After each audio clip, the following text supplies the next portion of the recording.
സ്ഥാനാർത്ഥി ശ്രീകുട്ടൻ എന്ന സിനിമയുടെ ഫിൽമോഗ്രാഫി ലിസ്റ്റിൽ കാക്ക മുട്ടൈ, കാല, ചില്ലർ പാർട്ടി മുതലായ സിനിമകളൊക്കെ നമുക്ക് കാണാൻ സാധിക്കും.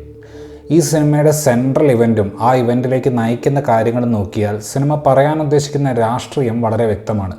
പക്ഷേ വിനേഷ് വിശ്വനാഥ് ഒരുക്കിയിട്ടുള്ള ഈ സിനിമയുടെ ഒരു നല്ല കാര്യം എന്താണെന്ന് വെച്ചാൽ കുട്ടികളെ കൊണ്ട് ഈ വലിയ രാഷ്ട്രീയം വിളിച്ചു പറയിപ്പിക്കുന്ന ഒരു പരിപാടിയായിട്ട് അത് മാറുന്നില്ല. കുട്ടികൾക്ക് വേണ്ടിയുള്ള പടത്തിൻ്റെ ഒരു സെൻസിബിലിറ്റി പിടിച്ചു പോകുന്ന ഈ സിനിമ അതിൻ്റെ പശ്ചാത്തലമാണ് രാഷ്ട്രീയം പറയാൻ പ്രധാനമായിട്ട് ഉപയോഗിച്ചിട്ടുള്ളത്. കച്ചവട സിനിമ പോലെ പാക്കേജ് ചെയ്യാൻ വേണ്ടി സിനിമയിലേക്ക് ആഡ് ചെയ്തിട്ടുള്ള ചില തമാശകളും കാര്യങ്ങളും ഒഴിവാക്കിയിരുന്നെങ്കിൽ ഇമോഷണലി ഓവർവെൽമിംഗ് ആയിട്ടുള്ള ഒരു സിനിമയാകാനുള്ള എല്ലാ പൊട്ടൻഷ്യലും ഉള്ളൊരു സിനിമയായിരുന്നു സ്ഥാനാർത്ഥി ശ്രീകുട്ടൻ. ഇത്തരത്തിലുള്ള ചില്ലറ പോരായ്മകൾ ഉണ്ടെങ്കിലും സാമാന്യം നല്ല രീതിയിൽ തന്നെ എൻഗേജിംഗ് ആയിട്ട് കണ്ടിരിക്കാവുന്ന ഒരു സിനിമയാണ് സ്ഥാനാർത്ഥി ശ്രീകുട്ടൻ. കെ.ആർ. നാരായണൻ്റെ പേരിലുള്ള ഒരു എയ്ഡഡ് UP സ്കൂളിൽ പഠിക്കുന്ന 7ാം ക്ലാസ്സുകാരനാണ് നമ്മുടെ കേന്ദ്ര കഥാപാത്രമായിട്ടുള്ള ശ്രീകുട്ടൻ. ക്ലാസ്സിലേക്ക് വൈകി വരുന്ന പ്രത്യേകിച്ച് സ്വപ്നങ്ങളൊന്നും ഇല്ലാത്ത ഒരു ബാക്ക് ബെഞ്ചർ കഥാപാത്രം. ഒരു ഘട്ടത്തിൽ മുരടനായിട്ടുള്ള ശ്രീകുട്ടൻ്റെ അധ്യാപകൻ CP എന്ന് വിളിക്കുന്ന ചക്രപാണി അവനെ ക്ലാസ്സിൻ്റെ മുന്നിൽ വെച്ച് പരസ്യമായി പരിഹസിക്കുന്നു. അതിൽ കലിപൂണ്ട ശ്രീകുട്ടൻ ക്ലാസ് ലീഡർ തെരഞ്ഞെടുപ്പിൽ പങ്കെടുക്കാൻ തീരുമാനിക്കുകയും അതിൽ ശ്രീകുട്ടൻ നേരിടേണ്ടി വരുന്ന പ്രതിസന്ധികളുമാണ് സ്ഥാനാർത്ഥി ശ്രീകുട്ടൻ എന്ന ഈ സിനിമയിൽ നമ്മൾ കാണുന്നത്. ചില പ്രത്യേക വിഭാഗത്തിൽപ്പെട്ട വിദ്യാർത്ഥികളെ അവരൊന്നും ഒരു കാലത്ത് നന്നാവാൻ പോകുന്നില്ല എന്ന രീതിയിൽ ലേബൽ ചെയ്യുന്നതിനെതിരെയാണ് സിനിമയുടെ ഐഡിയ പ്ലേസ് ചെയ്തിട്ടുള്ളത്. ഇതൊരു മെറ്റഫോറിക്കൽ പരിപാടിയായിട്ട് വേണമെങ്കിൽ പറയാം. കാരണം സ്കൂളിനെ സമൂഹത്തിന് തുല്യമായിട്ട് കമ്പയർ ചെയ്തിട്ടാണ് ഈ കഥയുടെ ഒരു ഡ്രാമ ഫോം ചെയ്തിട്ടുള്ളത്. ബാക്ക്വേർഡ് ക്ലാസ് ആയിട്ട് ബാക്ക് ബെഞ്ചേഴ്സിനെയും പ്രിവിലേജ്ഡ് ആയിട്ടുള്ള കമ്മ്യൂണിറ്റി ആയിട്ട് ഫ്രണ്ട് ബെഞ്ചേഴ്സിനെയും കാണിക്കുമ്പോൾ അധ്യാപകനായിട്ട് വരുന്ന കഥാപാത്രം ഈ ഒരു വേർതിരിവ് നിലനിർത്താൻ ശ്രമിക്കുന്ന ഒരു പിന്തിരിപ്പനായിട്ടാണ് കഥയിലേക്ക് കയറി വരുന്നത്.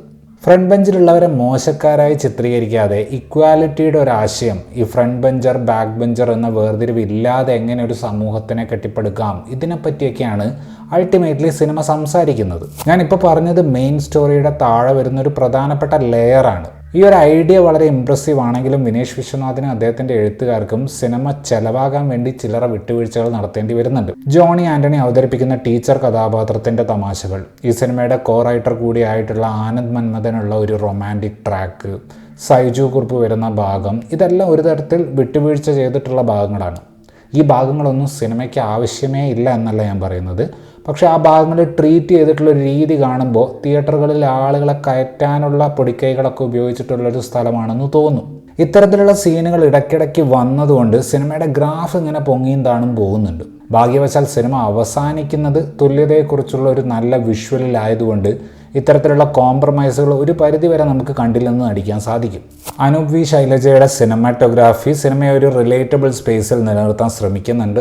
സിനിമയുടെ പല സ്ഥലങ്ങളിലും ഡച്ച് ആംഗിൾ പുള്ളി ഉപയോഗിച്ചത് ഇംപ്രസീവായി തോന്നി. പ്രത്യേകിച്ച് അജു വർഗീസ് അവതരിപ്പിച്ചിട്ടുള്ള കഥാപാത്രത്തിൻ്റെ നെഗറ്റീവ് ഷെയ്ഡ് എൻഹാൻസ് ചെയ്യാൻ അത് ഉപയോഗിച്ചത്.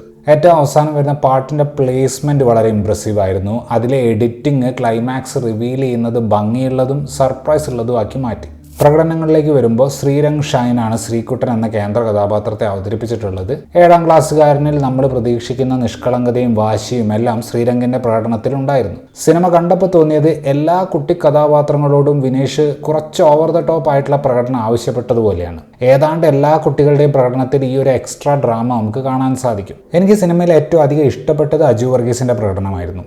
അധികം ശരീരം ഇട്ട് അനക്കാതെ ആ കഥാപാത്രത്തിൻ്റെ ഉള്ളിലുള്ള വിദ്വേഷവും ദേഷ്യവും ഭാവത്തിലൂടെ വളരെ ഇൻറ്റേർണലൈസ് ചെയ്ത് അവതരിപ്പിക്കാൻ അജു വർഗീസിന് സാധിച്ചിട്ടുണ്ട്. സിനിമയുടെ 2ാം പകുതിയിൽ അദ്ദേഹത്തിന് കുറച്ചുകൂടി ഫുട്ടേജ് ഉണ്ടായിരുന്നെങ്കിൽ പടത്തിൻ്റെ ഡ്രാമ ഒന്നുകൂടെ ടൈറ്റ് ആവുമായിരുന്നു എന്ന് തോന്നി. തമാശയ്ക്ക് വേണ്ടിയുള്ള ഒരു കഥാപാത്രമായിട്ടാണ് ജോണി ആൻ്റണി സിനിമയിൽ വന്നിട്ടുള്ളത്. ഇലുമിനാറ്റി ക്യാമിയോ അപ്പിയറൻസിലൂടെ സൈജു കുറുപ്പ് പടത്തിൻ്റെ പോസ്റ്റർ വാല്യൂ കൂട്ടുന്നുണ്ട്. ആനന്ദ് മന്മഥൻ അവതരിപ്പിച്ചിട്ടുള്ള കഥാപാത്രത്തിൻ്റെ ഹ്യൂമറിൻ്റെ പിച്ച് കുറച്ച് ലൗഡായിരുന്നു. കണ്ണൻ നായർ ഒരു സമാധാനപ്രിയനായ കഥാപാത്രമായി കാണാൻ സാധിച്ചതിൽ സന്തോഷം തോന്നി. ശ്രുതി സുരേഷ്, ഗംഗ മീര, ജിബിൻ ഗോപിനാഥ്, ശ്രീനാഥ് ബാബു ഇവരൊക്കെയാണ് മറ്റ് പ്രധാന കഥാപാത്രങ്ങളെ അവതരിപ്പിച്ചിട്ടുള്ളത്. കുട്ടികളുടെ സിനിമ എന്ന ജോണറിനെ പൊളിറ്റിക്കൽ തീമുമായിട്ട് വല്ലാതെ ഓൺ യുവർ ഫേസ് ആകുന്ന രീതിയിലല്ലാതെ കഥ പറഞ്ഞു പോയിട്ടുള്ള ഒരു സിനിമയാണ് സ്ഥാനാർത്ഥി ശ്രീകുട്ടൻ.